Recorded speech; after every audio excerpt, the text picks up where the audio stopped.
She didn't scream, she didn't beg, she just stood there with torn shoes, empty hands, and a whisper that broke his heart. "Sir, may I have your leftovers?" But what he saw next made him drop everything and call for help. And what they discovered will stay with you forever. It was just another cold evening in the heart of the city.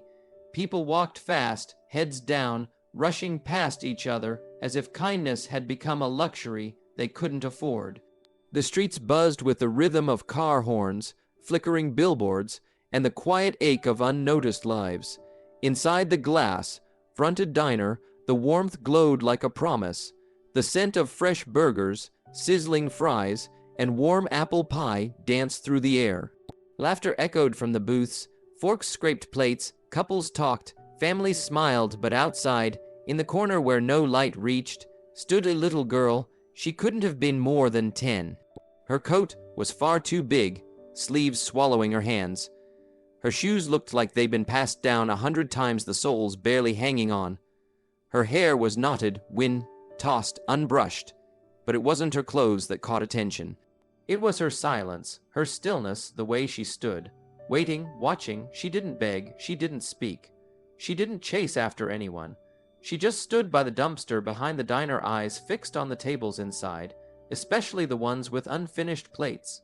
It was like she wasn't asking for help, she was waiting for hope. Inside, a man in his mid-40s sat alone, gray at the temples, business attire, loosened tie, half-eaten burger, fries untouched. He looked tired, not from work, but from something deeper. The kind of tired that doesn't leave you after sleep. The kind that settles into your soul. He caught her reflection in the glass. At first, he thought it was a trick of the light, a shadow, a blur, but no, she was there. Real, still, watching his plate. Not him. Something in his chest tightened. He waved the waitress and asked her to pack his leftovers. He wasn't sure why, maybe guilt, maybe instinct. Maybe because something about her reminded him of a story he hadn't finished telling himself. He stepped outside with the box in hand, walking slowly, cautiously. She didn't move, she didn't run, she just looked up. Her eyes were brown, but not soft. They were worn, eyes that had seen more pain than peace. Eyes that belonged to someone twice her age. She didn't smile, she didn't flinch. She simply said, in the softest, most respectful voice, "Sir, may I have your leftovers?" No drama, no plea, just a question that carried the weight of survival. He blinked, stunned. She didn't sound desperate. She sounded dignified, like someone who had learned to swallow her hunger along with her tears. He nodded and knelt down to hand her the box, as she reached out with both hands. Something fell from her sleeve. A piece of paper crumpled and yellowed. It landed softly on the pavement. She gasped and scrambled to grab it, but he picked it up first. He thought it was nothing, maybe a sketch or a wrapper. But the second his eyes met the faded ink, he froze. It was a letter, written in a shaky hand with corners worn soft like it had been held many, many nights. The top line read, "To the person who finds my daughter, please believe her. She is not a runaway. She is hiding because I told her to." His heart began to race. He read on. "I don't know how much time I have, but if you're reading this, please know I did everything I could. There was danger. I couldn't protect her anymore. I told her to run, to trust only kindness, to never speak unless she felt safe. Please, help her." His hands trembled. He looked back at the girl, still standing, still silent, still holding that food like it was gold. Tears welled in her eyes, but she didn't let them fall. "How long have you been out here?" he asked gently. She didn't answer. She just hugged the food to her chest. "Where is your mom?" he whispered. She lifted one small finger and pointed toward the alley across the street. It was dark, empty, lifeless. "Is she there?" She shook her head. No, he swallowed hard. The city was too big, too cold, too fast. This wasn't just a hungry child. This was someone hiding in plain sight. Someone who had been taught to fear the wrong people and hope for the right ones. He looked around. Was someone watching her? Were they close? His instincts kicked in. He reached for his phone and dialed 911. 911, what's your emergency? "There's a girl," he said. "She's alone. She has a letter. It says she's in hiding. Her mother told her to run. I don't know where the mother is, but this girl, she needs help. The operator asked for his location. He gave it.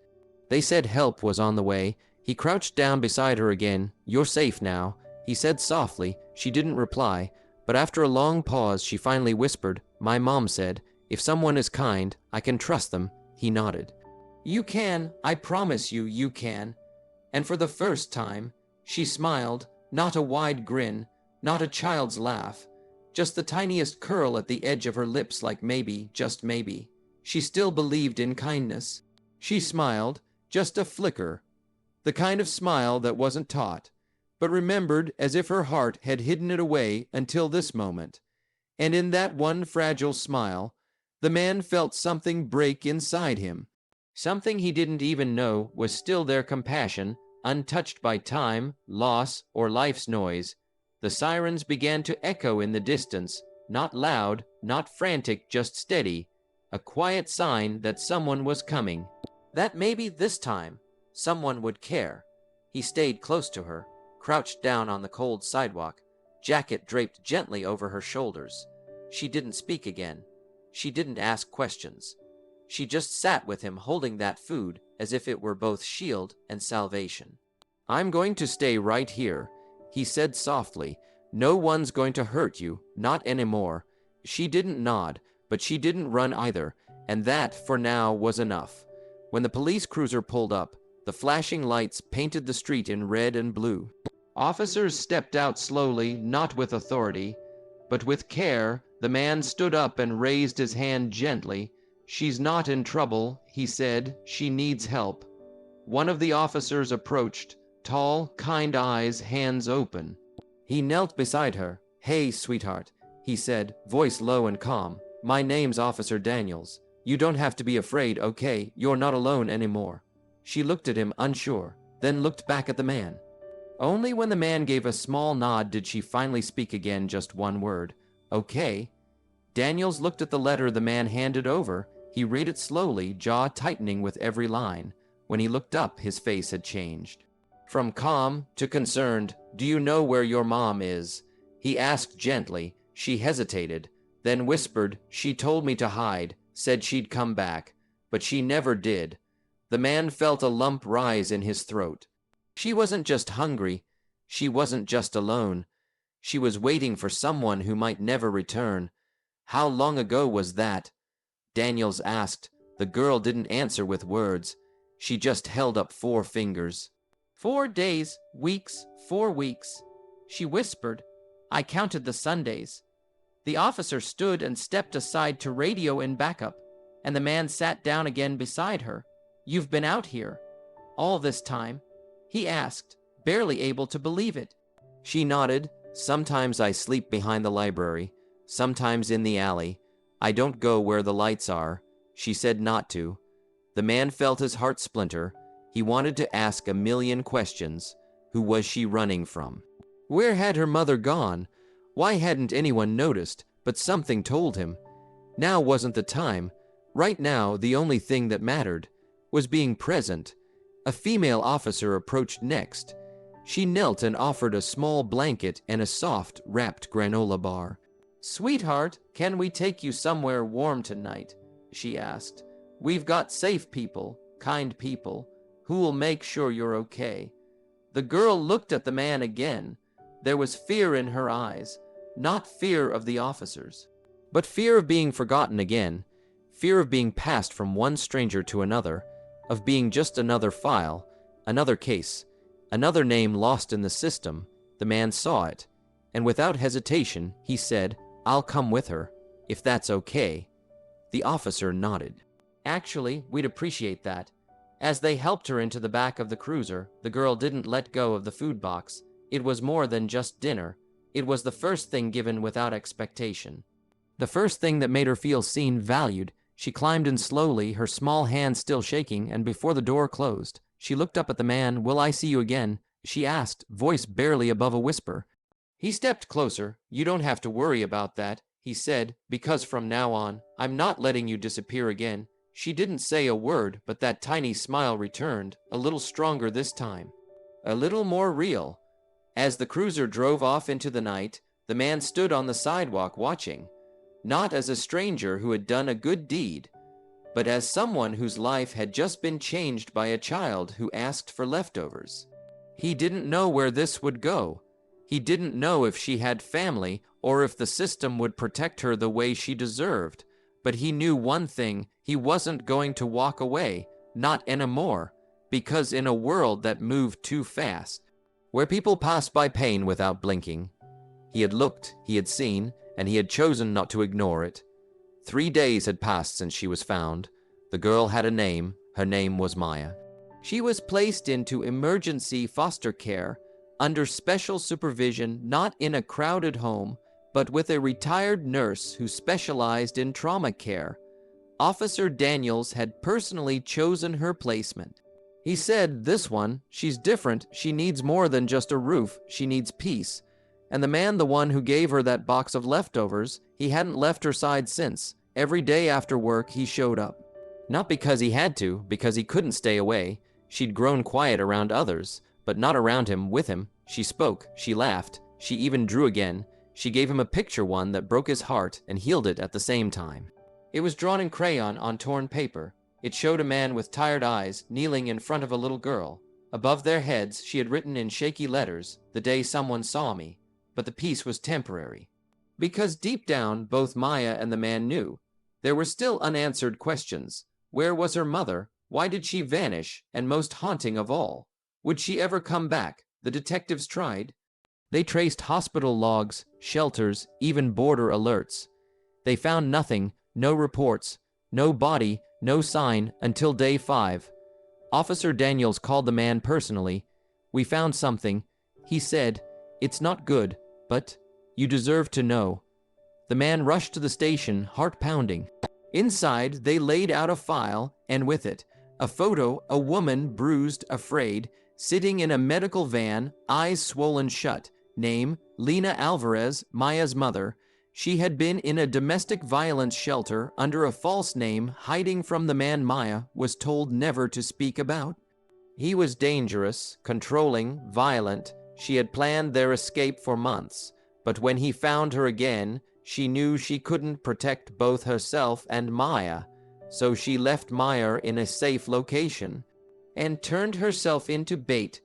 Her letter was her last lifeline to protect her daughter, a hope that someone good would find her, someone who wouldn't walk past her silence. She was in the hospital now, recovering alive barely when the man told Maya.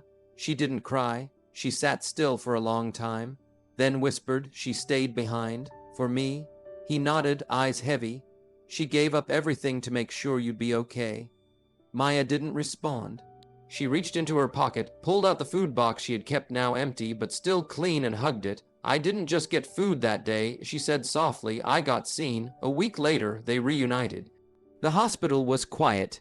No cameras, no reporters, just one room, one bed, one little girl holding a bouquet of yellow flowers and a picture. The nurse opened the door. Lena looked up, face pale, arms bruised, but eyes still glowing with love. When she saw her daughter, her body shook. Maya. The little girl didn't run. She walked slowly, steady, and climbed gently into the bed beside her mother. No words, just two souls who had survived. Together again. The man waited outside the room, tears in his eyes. He didn't interrupt. He didn't need to. He had already done what so many people fail to do. He saw. He listened. He acted. A week later, the local news picked up the story, a short segment. No names, no faces, just a headline. One child's whisper, saved by a stranger who chose to stop and care. It went viral, not because it was flashy, but because it was real. Because every viewer felt the same thing. This could have been ignored. This almost was, and now a life was saved. Months passed. Maya and her mother moved to a new state under witness protection. New names, new start. But before leaving, Maya asked one thing. She asked to see him again. One last time. They met at the same diner, same window seat. She was wearing clean clothes, her hair brushed neatly, cheeks glowing. She hugged him tightly and gave him one more drawing. This one showed the same scene as before, the girl and the man. But this time there were no shadows, There was sunlight, and above them, written in bold crayon letters, "The day I started over." He smiled and tucked the picture into his coat. They didn't say goodbye. They just said, "See you someday." And as she walked away, he sat back in the booth alone again, same spot, same glass window, only this time, he wasn't just a man with leftovers. He was someone who had changed a life simply by noticing the one the world had forgotten. He thought it was over. He thought their paths had crossed for a reason, and now they would drift back into the world, she to a new life, he to an old one. But some stories don't end. They echo. They leave a mark. They whisper back to you when the world gets quiet. 2 months later, a letter arrived at his office. No return address, just his name, handwritten in crayon. He opened it slowly, unsure of what he'd find. Inside was a folded sheet of notebook paper and a photo. The picture showed Meyer in a school hallway, wearing a backpack, smiling, whole. And below it, written in careful block letters, "Dear Sir, thank you for seeing me. I'm safe now, I'm learning, and I still keep the food box, not for the food, but because that's when my new life started. When people ask me who helped me, I say, a stranger who didn't stay a stranger for long." His hands trembled as he read it. The room faded. The sounds around him disappeared, and all that remained was the face of the little girl who once asked, "Can I have your leftovers?" He leaned back in his chair, overwhelmed not just by the letter, but by what it meant. In a world full of noise, hate, and cold indifference, kindness still echoed, and sometimes that echo saves a life. He stood by the window, staring out at the bustling city. How many more Mayas were out there? How many more silent voices were waiting for anyone to notice? He made a decision that day, not a grand one, not a headline, but a promise. He would never walk past silence again. He would never assume someone else would step in. Because the world doesn't need more bystanders. It needs witnesses. It needs listeners. It needs hearts brave enough to care. As he tucked Maya's letter into his jacket pocket, close to his heart, he whispered to himself, "She asked for leftovers, but what she gave me was everything." And with that, he walked back into the world, not as the same man, but as the man who had once stopped for a girl the world almost didn't see, and by stopping, changed both of their lives forever.